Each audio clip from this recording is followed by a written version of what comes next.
2,50,000 വെച്ചിട്ട് 40 മാസത്തവണ നിങ്ങൾക്ക് കിട്ടാൻ പോകുന്നത് 1,00,00,000 രൂപ. എന്നാൽ 5,000 വെച്ചിട്ട് 40 മാസത്തവണ നിങ്ങൾക്ക് കിട്ടാൻ പോകുന്നത് 2,00,000 രൂപ. എന്നാൽ ഈ 5,000-ന് പകരം നിങ്ങൾ മാസാമാസം നിക്ഷേപിക്കേണ്ടത് വെറും 3,750 രൂപ മാത്രമായാലോ? 1,750 രൂപ നിങ്ങൾക്ക് പ്രതിമാസം ലാഭം, അതൊരു നിശ്ചിത മാസം വരെ. എന്നാൽ 1,00,00,000 രൂപയുടെ ചിട്ടി 2,50,000-ന് പകരം 1,87,500 രൂപ മാത്രം നിങ്ങൾ മാസത്തവണയായിട്ട് ഇട്ടാൽ മതി. നിങ്ങൾക്ക് ലഭിക്കാൻ പോകുന്നത് 1,00,00,000 രൂപ. എങ്ങനെയുണ്ട്? എല്ലാവർക്കും ഫിൻഫ്രീ മാനിയയുടെ മറ്റൊരു വീഡിയോയിലേക്ക് സ്വാഗതം. ഇന്നത്തെ നമ്മുടെ വിഷയം വേറെ ഒന്നുമല്ല കേട്ടോ, മലയാളികൾക്ക് ഏറ്റവും പ്രിയപ്പെട്ട KSFE ചിട്ടി ആണ് കേട്ടോ. ഇപ്പൊ KSFE ചിട്ടി എന്ന് പറഞ്ഞു കഴിഞ്ഞാൽ മലയാളികൾക്ക് ഏറ്റവും ഇഷ്ടപ്പെടാൻ കാരണം ഇതുപോലെയുള്ള പരസ്യങ്ങളാണ്. കാരണം ഇവര് മെയിനായിട്ട് KSFE ചിട്ടി മറ്റുള്ളവരെ ആകർഷിക്കാൻ കാരണം അതിന്റെ പരമാവധി കിട്ടാൻ പോകുന്ന തുകയെ കുറിച്ചിട്ടുള്ള സങ്കല്പമാണ്. മനസ്സിലായോ? 10 ലക്ഷം രൂപ, 50 ലക്ഷം രൂപ, ഇനി താഴോട്ട് വന്ന 2 ലക്ഷം മുതൽ 5 ലക്ഷം, 10 ലക്ഷം, മേലോട്ട് 1 കോടി, 2 കോടി അങ്ങനെ പോകും. അപ്പോ ഈ കുറിയിൽ ചേരാൻ പോകുന്ന ആളുകള് അവരുടെ സ്വപ്നങ്ങള്, അപ്പോ അവർക്കൊരു വീട് വെക്കണം, അല്ലെങ്കിൽ വേറെ എന്തെങ്കിലും വലിയ ബിസിനസ് തുടങ്ങണം, അങ്ങനെ പല ആഗ്രഹങ്ങളോട് കൂടിയാണ് ആളുകൾ ചിട്ടീനെ സമീപിക്കുന്നത് അല്ലെ. അപ്പോ ആളുകൾ 40 വർഷം അല്ലെ 40 തവണ അല്ലെങ്കിൽ 60 തവണ 100 തവണ നമുക്ക് മാസത്തവണകൾ ഉണ്ട് എന്നുള്ളതൊന്നും അവർ ശ്രദ്ധിക്കില്ല. ആദ്യം ഇവരെ ശ്രദ്ധ സാധാരണക്കാരന്റെ ശ്രദ്ധ ആദ്യം പോകുന്നത് എവിടെയാ? പരമാവധി നമുക്ക് കിട്ടാൻ പോകുന്ന തുകയിലായിരിക്കും. ഈ ചിട്ടി നടന്നു പോകുന്നതിന്റെ പ്രധാന കാരണം തന്നെ അതാണ്. ആളുകൾ ആദ്യം പോയി ചിട്ടി എങ്ങനെയെങ്കിലും കൈക്കലാക്കാം, അതിലെ പരമാവധി നഷ്ടം സഹിച്ചുകൊണ്ട് പോലും ചിട്ടി എങ്ങനെ കൈക്കലാക്കാം, എന്നിട്ട് എന്റെ കാര്യം എങ്ങനെ, ഞാനിപ്പോ അനുഭവിച്ചുകൊണ്ടിരിക്കുന്ന എന്റെ എമർജൻസി ആയിട്ട് എനിക്ക് വേണ്ട നീഡ് ഞാൻ എങ്ങനെ സാറ്റിസ്ഫൈ ചെയ്യുന്നു മാത്രമാണ് ആളുകൾ ചിന്തിക്കുക. പക്ഷെ ഈ ചിട്ടിയിൽ ഭയങ്കരമായ പ്രശ്നങ്ങളുണ്ട് കേട്ടോ. ഇത് ചിട്ടിയുടെ പ്രശ്നം എന്ന് പറയാൻ പറ്റൂല, എന്നാൽ ഇത് നമ്മുടെ മൈൻഡ് സെറ്റിന്റെ പ്രശ്നം. അപ്പൊ KSFE ചിട്ടിയാണ് നമ്മൾ ഇന്നത്തെ വിഷയം എന്നിരിക്കെ, KSFE ചിട്ടിയിൽ ആളുകൾ എങ്ങനെയുള്ള ആളുകളാണ് KSFE ചിട്ടിയിൽ ചേരേണ്ടത്, അല്ലെങ്കിൽ എന്തിനാണ് നിങ്ങൾ KSFE ചിട്ടിയിൽ ചേരാതിരിക്കേണ്ടത് എന്നൊക്കെ വ്യക്തമായിട്ട് നമ്മൾ നമ്മുടെ സ്വന്തം അനുഭവത്തിലൂടെ കേട്ടോ. നമ്മൾ വേറെ ആരുടെയും അനുഭവങ്ങൾ കടമെടുത്ത് കൊണ്ടല്ല, എന്റെ സ്വന്തം അനുഭവങ്ങളും എന്നാൽ മറ്റുള്ളവരുടെ കുറെ ആളുകൾ നമ്മളോട് പറഞ്ഞിട്ടുള്ള അറിവുകളും വെച്ചിട്ടുള്ള വീഡിയോ ആണ് ഇന്നത്തെ വീഡിയോയിൽ നിങ്ങൾക്ക് ഞാൻ കാണിച്ചു തരാൻ പോകുന്നത്. ഇത് വളരെ ഇമ്പോർട്ടന്റ് ആയിട്ട് നിങ്ങൾ മനസ്സിലാക്കേണ്ട വീഡിയോ തന്നെയാണ്. പല തെറ്റിദ്ധാരണയും കൂടിയിട്ടാണ് ആളുകൾ KSFE ചിട്ടി ചേരുന്നത്. അത് ഇന്നത്തോടു കൂടി നിങ്ങൾ മാറ്റണം. കാരണം നമ്മൾ ചിന്തിക്കാത്ത ഒരുപാട് പ്രശ്നങ്ങൾ അവിടെ ഉണ്ട് എന്നുള്ളതാണ്. അതായത് ഏകദേശം ഒരു 4-5 വർഷം മുമ്പാണ് ഞാൻ അവസാനമായിട്ട് ചിട്ടിയിൽ ചേരുന്നത്. എന്റെ ചിട്ടി എന്ന് പറഞ്ഞു കഴിഞ്ഞാൽ 2 ലക്ഷത്തിന്റെ കുറി, 5,000 മാസത്തവണ വെച്ച് 40 മാസത്തവണകളായിട്ടുള്ള കുറി. എന്നോട് എന്റെ ഏജന്റ് പറയുന്നത് എന്താ, നിങ്ങൾ 5,000 വെച്ചിട്ട് 40 മാസത്തവണകൾ അടക്കണ്ട, നിങ്ങൾക്ക് ആദ്യത്തെ കുറെ മാസങ്ങൾ നിങ്ങൾക്ക് 3,750 മാത്രം അടച്ചാൽ മതി. കാരണം ചിട്ടിയിലെ വിളി പോകുന്നതിനനുസരിച്ച് നിങ്ങൾക്ക് കുറിയിൽ കിഴിവ് കിട്ടും എന്നൊക്കെയാണ് പറയുന്നത്. നിങ്ങൾക്ക് പലർക്കും അറിയാവുന്ന കാര്യം തന്നെയാണ് ഇത്. ചിട്ടിയിൽ കിട്ടുന്ന ഈ കുറിയുടെ കിഴിവും മറ്റുമൊക്കെയാണ് നമ്മൾ നോക്കുക. അപ്പൊ അങ്ങനെ വന്നിട്ട് ഞാൻ കുറിയുടെ ഏകദേശമുള്ള ഒരു 90% കാലയളവ് ഞാൻ കുറി കൃത്യമായിട്ട് വെച്ചു. കാരണം എനിക്ക് ജോലിയുണ്ട്, പ്രത്യേകിച്ച് ആവശ്യങ്ങളൊന്നുമില്ല. ഒരു നീക്കിയിരിപ്പെന്നോണമാണ് ഞാൻ ആ കുറിയിൽ ചേർന്നത്. അങ്ങനെ ഏകദേശം എനിക്കൊരു കുറി അവസാനിക്കാറായപ്പോൾ എനിക്ക് വീട് പണി സംബന്ധിച്ച് വളരെ അത്യാവശ്യമായിട്ട് കുറിയുടെ പണം ആവശ്യമായി വന്ന സമയത്ത് ഞാൻ കുറി വിളിക്കാൻ പോയി. കുറി എനിക്ക് വലിയ നഷ്ടത്തിന് 2 ലക്ഷത്തിന്റെ കുറി ഏകദേശം 1,79, 1,86 റേഞ്ചിലാണെന്ന് തോന്നുന്നു, എന്റെ ഓർമ്മ ശരിയാണെങ്കിൽ. ഞാൻ കുറി വിളിച്ചു, കുറി എന്റെ പേരിൽ വന്നു. അപ്പോഴാണ് കുറി നമ്മളിത് അടുത്ത ഇതുമായി ബന്ധപ്പെട്ട് ചിന്തിക്കേണ്ട വിഷയങ്ങളിലേക്ക് പോകുന്നതിന് മുമ്പ് ഞാൻ കുറിയുടെ ഒരു സിറ്റുവേഷൻ പറയാം. അങ്ങനെ കുറി കിട്ടി ഉടനെ തന്നെ ഞാൻ കുറി വാങ്ങിക്കാൻ വേണ്ടി ചെന്നു. അപ്പൊ പറയുന്നതെന്ന് വെച്ച് കഴിഞ്ഞാല്, നിങ്ങൾക്ക് കിട്ടിയ കുറി നിങ്ങളുടെ കയ്യിൽ പണം വരണം എന്നുണ്ടെങ്കിൽ നിങ്ങൾ അതിന് ഈടായിട്ട് എന്റെ കയ്യിൽ വേറൊന്നും വെക്കാനില്ല. അപ്പൊ അവസാനമായിട്ട് അവര് എന്നോട് പറഞ്ഞത് സർക്കാർ ഉദ്യോഗസ്ഥന്റെ ഒരു ജാമ്യം നിൽക്കണം എന്ന് പറയുന്നു. അപ്പോ നമ്മുടെ നാട്ടിൽ തന്നെ ഒരു സർക്കാർ ഉദ്യോഗസ്ഥനെ കാണാൻ പറ്റാത്ത ഒരു സമയത്തായിരുന്നു ഞാൻ പോകുന്നത്. അപ്പൊ സർക്കാർ ഉദ്യോഗസ്ഥൻ എന്തായാലും കിട്ടാൻ പോകുന്നില്ല. അപ്പൊ അവര് വേറൊരു ഓപ്ഷൻ എനിക്ക് തന്നു. എന്താ, ഏതെങ്കിലും ഒരു ക്ലാസ് ബാങ്കിലെ ക്ലർക്ക് നിങ്ങൾക്ക് വേണ്ടി ജാമ്യം നിന്നാലേ നിങ്ങൾക്ക് പൈസ കിട്ടും. അപ്പൊ അന്ന് മുതൽ ഞാൻ എന്ത് ചെയ്തു, ക്ലാസ് ബാങ്കിൽ ഒരു ക്ലർക്കിനെ തപ്പിപ്പിടിക്കാനുള്ള യാത്രയായി. എന്റെ സുഹൃത്ത് വഴി വേറൊരു സുഹൃത്ത് ഒരു കോപ്പറേറ്റീവ് ബാങ്കിൽ അങ്ങാണ്ട് ജോലി ചെയ്യുന്ന ഒരു സുഹൃത്തിനെ ഞാൻ കണ്ടുപിടിച്ചു. ഈ പുള്ളിക്കാരൻ്റെ അടുത്ത് നമ്മുടെ ആവശ്യമായിട്ട് ചെല്ലുമ്പോഴാണ് ഇവര് പറയുന്നത്, എന്റെ പൊന്നു സുഹൃത്തെ, നിങ്ങൾക്ക് വേണ്ടിയിട്ടല്ല വേറെ പലർക്കും വേണ്ടിയിട്ട് ഞാൻ ജാമ്യം നിന്നിട്ട് ആകെ കുടുങ്ങിപ്പോയിട്ടാണുള്ളത്. അപ്പോൾ ഇത് എനിക്ക് ബുദ്ധിമുട്ടുള്ള കേസാണെന്ന് പറഞ്ഞു. അപ്പൊ എന്റെ സുഹൃത്തിനെ പരമാവധി ഞാൻ പറഞ്ഞ് കൺവിൻസ് ചെയ്യിച്ചിട്ട് എന്റെ ഭാഗത്തുനിന്ന് അങ്ങനെ ഒരു പ്രശ്നം ഉണ്ടാവില്ല എന്ന് പറഞ്ഞിട്ട് ഞാൻ ഈ പുള്ളിക്കാരനെ നിർബന്ധിച്ച് നിർത്തുകയാണ്. ഇപ്പൊ ഈ സർക്കാർ ഉദ്യോഗസ്ഥന്മാരെ, എ ക്ലാസ് ബാങ്കിലെ ക്ലർക്കുമാരെ എന്നല്ല, ഈ പിന്നെ സർക്കാർ ഉദ്യോഗസ്ഥർ, ഇവരാരെയും നമുക്ക് കുറ്റം പറയാൻ പറ്റില്ല. എന്തുകൊണ്ടാന്ന് വെച്ചാൽ ഇവരുടെ അനുഭവം അങ്ങനെയാണ്.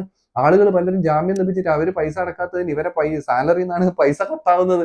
അപ്പൊ ഇതൊക്കെയാണ് പ്രശ്നം. അങ്ങനെ ഞാൻ ഒരുവിധം ഇവരെ കൂട്ടിക്കൊണ്ടുപോയി ബാങ്കിലെത്തി, അല്ല സോറി KSFE-യിലെത്തി നമ്മൾ ഇവരെ ജാമ്യം നിർത്തിയിട്ട് പൈസക്ക് ചോദിച്ചു. എനക്കാണെങ്കിൽ ഇവിടെ അത്യാവശ്യം ഈ സൈഡിൽ നിൽക്കുന്നുണ്ടേ. അപ്പൊ അങ്ങനെ സമീപിച്ചപ്പോഴാണ് ഇവർ അടുത്ത കാര്യം എന്നോട് പറയുന്നത്. എന്റെ മാനേജർ എന്നെ ക്യാബിനിലേക്ക് വിളിച്ചു, സജിൻ ഇങ്ങോട്ട് വരൂ, അപ്പോ നിങ്ങൾക്ക് കുറി കിട്ടി, ജാമ്യക്കാരനുമായി. പക്ഷെ ഒരു പ്രശ്നമുണ്ട്. ഞാൻ ചോദിച്ചു എന്താണ് പ്രശ്നം? അപ്പോ നിങ്ങൾക്ക് കുറിക്ക് വേണ്ടി ജാമ്യം നിന്ന, പേര് ഞാൻ പറയുന്നില്ല, അതേ വ്യക്തി തന്നെ ഇവിടുത്തെ മറ്റൊരു വ്യക്തിക്കും കൂടി ജാമ്യം നിന്നിട്ടുണ്ട്. അപ്പൊ ഞാൻ ചോദിച്ചു അതെന്താണ്, അതുകൊണ്ട് എന്താ പ്രശ്നം? അപ്പോഴാണ് പുള്ളി പറയുന്നത്, ഈ പറയുന്ന വ്യക്തി 2 മാസങ്ങളായിട്ട് കുറി പിന്നെ വെച്ചിട്ടില്ല. അപ്പൊ ആ പൈസ നിങ്ങൾക്ക് കിട്ടിയ കുറിയിൽ നിന്ന് കട്ട് ചെയ്തിട്ട് ബാലൻസ് നിങ്ങൾക്ക് തരുള്ളൂ. അതെങ്ങനെയുണ്ട്?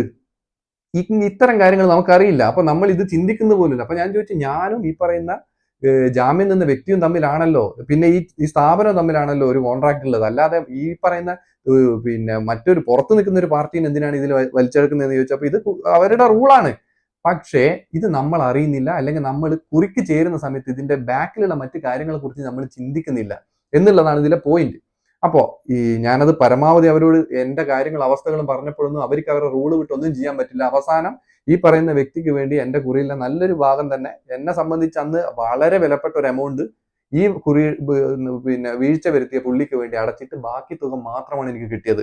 അന്നത്തെ എന്റെ ജോലിയും ശമ്പളവും എന്റെ അന്നത്തെ അവസ്ഥയും എല്ലാം വെച്ച് നോക്കുമ്പോൾ അതെനിക്ക് താങ്ങാൻ പറ്റുന്നതിൽ അപ്പുറമായിരുന്നു. അവിടെ നിന്ന് ഇങ്ങോട്ട് ഞാൻ എന്ത് ചെയ്തിട്ടില്ല, എന്നെ സംബന്ധിക്കുന്ന ആളുകളോട് KSFE ചിട്ടി ഒരു നല്ല നിക്ഷേപ മാർഗമാണെന്ന് ഞാൻ പറഞ്ഞിട്ടില്ല. കാരണം KSFE ചിട്ടിയെ അടച്ചാക്ഷേപിക്കുകയല്ല, KSFE ചിട്ടി കൊണ്ട് ഒരുപാട് ഗുണം കിട്ടിയ ആൾക്കാരും പല രീതിയിലുള്ള ആൾക്കാരും, ഈ ഗുണം കിട്ടിയ ആൾക്കാർ എന്ന് പറയുന്ന കാറ്റഗറി എങ്ങനെയാണ് വരുന്നത് എന്നുള്ളത് ഞാൻ അങ്ങോട്ട് മുൻപോട്ട് പറയാട്ടോ. അപ്പൊ ഇതാണ് എന്റെ അനുഭവം. അപ്പോൾ എനിക്ക് മനസ്സിലായി, പിന്നെ ഈ ഏജന്റുമാര്, KSFE ഏജന്റുമാര് അല്ലെങ്കിൽ ബിസിനസ് അവർക്ക് അവരുടെ സെയിൽ കൂട്ടാൻ വേണ്ടിയിട്ടായിരിക്കും നമ്മളെടുത്ത് വന്നിട്ട് ഒരു കുറിനെ കുറിച്ച് അവതരിപ്പിക്കുന്നുണ്ടാവുക. അപ്പൊ സ്വാഭാവികമായിട്ട് ഇതിന്റെ പോസിറ്റീവ് വശങ്ങളാണ് ഇവർ കൂടുതൽ നമ്മളെടുത്ത് പറയാം. ചിട്ടി അങ്ങനെയാണ്, നിങ്ങൾക്ക് കുറിക്കിഴിവ് കിട്ടും, അങ്ങനെ കിട്ടും, ഇങ്ങനെ കിട്ടും എന്നൊക്കെ പറയുമെങ്കിലും ഇതിന്റെ ബാക്കിൽ ഒരുപാട് ഫോർമാലിറ്റീസ് അവർ കീപ്പ് ചെയ്യുന്നുണ്ട്. ഒരു പരിധിവരെ ഇവർ പറയും KSFE ചിട്ടി ഇപ്പോഴും നടന്നു പോകുന്നതും എത്ര ആളുകളെ സക്സസ്ഫുൾ ആയിട്ട് കൊണ്ടുപോകുന്നതിന് കാരണം ഇതുപോലുള്ള റൂൾസ് കീപ്പ് ചെയ്യുന്നുണ്ട്. അതൊക്കെ ശരിയായിരിക്കാം. പക്ഷെ ഇതുമായിട്ട് സംബന്ധിക്കുന്ന എല്ലാ കണ്ടീഷൻസും ഒരു കസ്റ്റമറിന് കൃത്യമായിട്ട് പറഞ്ഞു കൊടുക്കണം എന്നൊരു താഴ്മയായ റിക്വസ്റ്റ് എനിക്കുണ്ട്. എന്തുകൊണ്ടാന്ന് വെച്ച് കഴിഞ്ഞാൽ അത് ഏജന്റുമാരെയും ബാധിക്കും, അതേപോലെ ക്ലയന്റുകളെ അത് ഒരുപോലെ ബാധിക്കും. കാരണം അവരോടുള്ള വിശ്വസ്തത എല്ലാ കാര്യങ്ങളും ഇതിന് ഡിപ്പെൻഡ് ചെയ്തുകൊണ്ടാണ്. അപ്പോ എനക്കൊരു പണി കിട്ടി എന്ന് വെച്ചിട്ട് മറ്റുള്ളവർക്ക് പണി കിട്ടണം എന്ന് ആഗ്രഹിക്കുന്ന എല്ലാ മലയാളികളെയും പോലെ നമ്മൾ നടന്നാൽ ശരിയാവില്ല. നമ്മൾ എന്ത് ചെയ്യണം, ഈ ഒരു സംഭവം നിങ്ങളിലേക്ക് എത്തിക്കുക എന്നുള്ളത് വെരി ഇമ്പോർട്ടന്റ് ആണ്. ഇനി നമുക്ക് അടുത്തൊരു പ്രധാനപ്പെട്ട കാര്യം പറയാം. ഈ KSFE ചിട്ടി ആർക്കാണ് ഗുണം ചെയ്യുക, ആർക്കാണ് ദോഷം ചെയ്യുക, എന്തിന് നമ്മൾ KSFE ചിട്ടി ചേരരുത്, എന്തിന് ചേരണം എന്നുള്ളത് ഞാൻ പറഞ്ഞുതരാം. ഉദാഹരണത്തിന് KSFE ചിട്ടി ചേരുന്ന ഒരാള് എന്തിനു വേണ്ടി ചേരണം? അയാൾക്ക് ഈ പൈസ, അതായത് കുറിയിലേക്ക് നമ്മൾ ഒരു 10 ലക്ഷം അല്ലെങ്കിൽ 20 ലക്ഷം 30 ലക്ഷം ഒക്കെ പെട്ടെന്നൊരു തുക കൈവശം വന്നു കഴിഞ്ഞാൽ തന്റെ ബിസിനസിനെ ഡെവലപ്പ് ചെയ്യാനോ, അല്ലെങ്കിൽ പുതുതായ ഒരു ഇൻകം സോഴ്സ് ജനറേറ്റ് ചെയ്യാനോ, അല്ലെങ്കിൽ ഏതെങ്കിലും ഒരു വാടകയ്ക്ക് കൊടുത്ത് ബിസിനസ് ഉണ്ടാക്കാൻ വേണ്ടി ഉദ്ദേശിക്കുന്ന ഏതെങ്കിലും ബിൽഡിംഗ് പണിയാനോ, റണ്ട് ഔട്ട് ചെയ്യാനുള്ള വീടിന് വേണ്ടിയോ, വാഹനം റണ്ട് ഔട്ട് ചെയ്യുക, അതായത് അസറ്റിലേക്ക് ഇൻവെസ്റ്റ്, ചുരുക്കി പറഞ്ഞാൽ അസറ്റിലേക്ക് ഇൻവെസ്റ്റ് ചെയ്യാൻ വേണ്ടി നമുക്ക് പെട്ടെന്നൊരു പൈസ കൊണ്ടുവരാൻ വേണ്ടി KSFE യൂസ് ചെയ്യുന്ന ആളുകളാണെങ്കിൽ അവർക്ക് ഈ KSFE ചിട്ടി വളരെ അനുയോജ്യം. കാരണം അത് മാത്രമല്ല, അവർക്ക് പെട്ടെന്ന് തന്നെ കുറി കിട്ടുകയാണെങ്കിൽ അത് വിളിച്ചെടുക്കുകയോ നിറക്ക് കിട്ടുകയൊക്കെ ചെയ്യുകയാണെങ്കിൽ ഇവരെ സംബന്ധിച്ച് KSFE ചിട്ടി വളരെ ഗുണകരമായിരിക്കും. ഏറ്റവും ചുരുക്കി പറഞ്ഞാൽ KSFE ചിട്ടി കൊണ്ട് നേരെ കൊണ്ടുപോയ അസറ്റിൽ ഇൻവെസ്റ്റ് ചെയ്ത് അതിൽ നിന്നൊരു ഇൻകം ജനറേറ്റ് ചെയ്യാൻ പറ്റുന്നവർക്ക് KSFE ചിട്ടി വളരെ ഗുണകരമായിരിക്കും. കാരണം 40 100 വർഷം തവണകൾ കഴിഞ്ഞ ഒരു പൈസ കിട്ടി തുടങ്ങി ഇൻകം ഉണ്ടാക്കുന്നതിനേക്കാൾ വളരെ ഗുണം ചെയ്യുന്നുണ്ട്. നേരെ മറിച്ച് മറ്റൊരു കാറ്റഗറി ഉണ്ട്. ആരാ? ഈ കൂട്ടരാണ് KSFE ചിട്ടി ചേരാൻ പാടില്ലാത്തത്. അതായത് KSFE ചിട്ടി പെട്ടെന്ന് പോയി KSFE ചിട്ടിയിൽ ചേർന്നിട്ട് ഈ കുറി പെട്ടെന്ന് എടുത്തിട്ട്, അല്ലെങ്കിൽ കിട്ടാവുന്ന പരമാവധി നഷ്ടം സഹിച്ചുകൊണ്ട് അവർ ചിട്ടി വിളിക്കും. എന്നിട്ട് ഈ ചിട്ടി കൊണ്ടുപോയിട്ട് വീട്ടിലേക്കുള്ള കാറോ അല്ലെങ്കിൽ വീട് പിന്നെ പണിയാനോ, അല്ലെങ്കിൽ അവരുടെ ചുരുക്കി പറഞ്ഞു കഴിഞ്ഞാൽ എക്സ്പെൻസിന് വേണ്ടിയിട്ട് KSFE ചിട്ടി വിളിക്കുക, എന്നിട്ട് മാസത്തവണകൾ അടച്ചു തീർക്കുന്നവരെ സംബന്ധിച്ച് ഇത് വല്ലാത്ത രീതിയിൽ അവരെ ബാധിക്കും എന്നുള്ളതാണ്.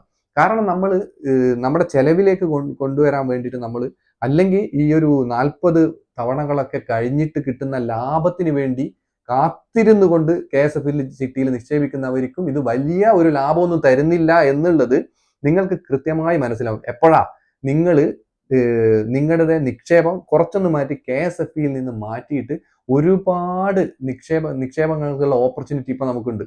ഈ മറ്റ് അസറ്റ് ക്ലാസ്സുകളെ വെച്ച് കമ്പയർ ചെയ്യുമ്പോൾ ഒരു നിക്ഷേപകനെ സംബന്ധിച്ച് KSF ചിട്ടി ഒരു നല്ലൊരു നിക്ഷേപം ഒരിക്കലുമല്ല എന്നുള്ളതാണ് എനിക്ക് പറയാനുള്ളത്. ഇതുപോലെ എക്സ്പെൻസിന് വേണ്ടി നിങ്ങൾ ഒരിക്കലും KSF ചിട്ടിയിൽ ചേരാൻ പാടില്ല. ഇനി ചേരുന്നവരുണ്ടെങ്കിൽ തന്നെ ആ KSF ചിട്ടിയിൽ അതുമായി ബന്ധപ്പെട്ട എല്ലാ കണ്ടീഷൻസും നിങ്ങൾ അറിഞ്ഞിരിക്കണം. ഇതിപ്പോ എന്റെ മാത്രം അനുഭവമല്ല കേട്ടോ, ഞാൻ എന്റെ പേഴ്സണൽ അനുഭവങ്ങളാണ് നിങ്ങളോട് പറഞ്ഞത്. എനിക്കറിയാവുന്ന എന്റെ സുഹൃത്തുക്കൾക്കിടയിലും ഞാൻ ജോലി ചെയ്യുന്നിടത്തുള്ള ആളുകൾക്കിടയിലാണെങ്കിൽ കൂടി ഈ ഒരു അനുഭവം എല്ലാവർക്കും കോമൺ ആയിട്ടുള്ളതാണ്. ഈ സിനിമയിലും സീരിയലൊക്കെയുള്ള ഒരുപാട് സെലിബ്രിറ്റീസ് തന്നെ ഇതിൽ പെട്ടുപോയിട്ട് പല പ്രശ്നങ്ങളും നേരിട്ടവരുണ്ട്. അപ്പൊ നിങ്ങൾ ഒരിക്കലും ഒരു KSF ചിട്ടീനെ ഞാൻ ഒരിക്കലും ഒരു പൂർണ്ണമായും കുറ്റപ്പെടുത്തി അങ്ങനെ സംസാരിക്കുന്ന ഒരാളല്ല. ഞാൻ പറയുന്നത് നമ്മൾ KSF ചിട്ടിയിലെ എല്ലാ കണ്ടീഷൻസും അറിഞ്ഞിരിക്കണം. എന്തിനാണ് നമ്മൾ KSF ചിട്ടിയിൽ ചേരുന്നതെന്നും എന്താണ് നമ്മുടെ ആവശ്യമെന്ന് കൃത്യമായി ഡിഫൈൻ ചെയ്തിട്ട് മാത്രമേ നമ്മൾ ഈ പണിക്ക് നിൽക്കാൻ പാടുള്ളൂ. അല്ലെങ്കിൽ പണി കിട്ടും. ഇതുപോലെ പണി കിട്ടുന്നതും നിങ്ങൾക്ക് ചെയ്യേണ്ടതുമായ ഒരുപാട് കാര്യങ്ങൾ നമ്മൾ ഈ ചാനൽ വഴി നിങ്ങളിലേക്ക് എത്തിക്കാൻ ഉദ്ദേശിക്കുന്നുണ്ട്. ഈ ഫിനാൻസുമായി ബന്ധപ്പെട്ട നിങ്ങളുടെ സേവിങ്സ്, ഇൻവെസ്റ്റ്മെന്റ്, നിങ്ങളുടെ ഫിനാൻഷ്യൽ ഗ്രോത്തുമായി ബന്ധപ്പെട്ട കോണ്ടന്റുകളാണ് നമ്മൾ ഈ ചാനൽ വഴി നിങ്ങളിലേക്ക് എത്തിക്കാൻ ശ്രമിക്കുന്നത്. അതുകൊണ്ട് നിങ്ങൾ ഈ വീഡിയോ ഇഷ്ടപ്പെട്ടിട്ടുണ്ടെങ്കിൽ തീർച്ചയായിട്ടും നിങ്ങൾ ഒരു ലൈക്കെങ്കിലും തരാതെ പോകരുത്. നിങ്ങൾക്ക് ഇഷ്ടപ്പെടുന്ന കോണ്ടന്റ് ആണ് ഞാൻ ചെയ്യാൻ ഉദ്ദേശിക്കുന്നത് നിങ്ങൾക്ക് ബോധ്യമുണ്ടെങ്കിൽ നിങ്ങൾ തീർച്ചയായിട്ടും ഇത് സബ്സ്ക്രൈബ് ചെയ്യണം. കാരണം ഇനിയുള്ള വീഡിയോസ് നിങ്ങളിലേക്ക് എത്തുകയും അതിൽ നിന്ന് നിങ്ങൾക്ക് എന്തെങ്കിലും ബെനിഫിറ്റ് കിട്ടണമെന്ന് ആഗ്രഹമുള്ളത് കൊണ്ടാണ് ഞാൻ പറയുന്നത്. അപ്പോൾ വീഡിയോ കണ്ട എല്ലാവർക്കും നന്ദി, നമസ്കാരം. ഓക്കെ.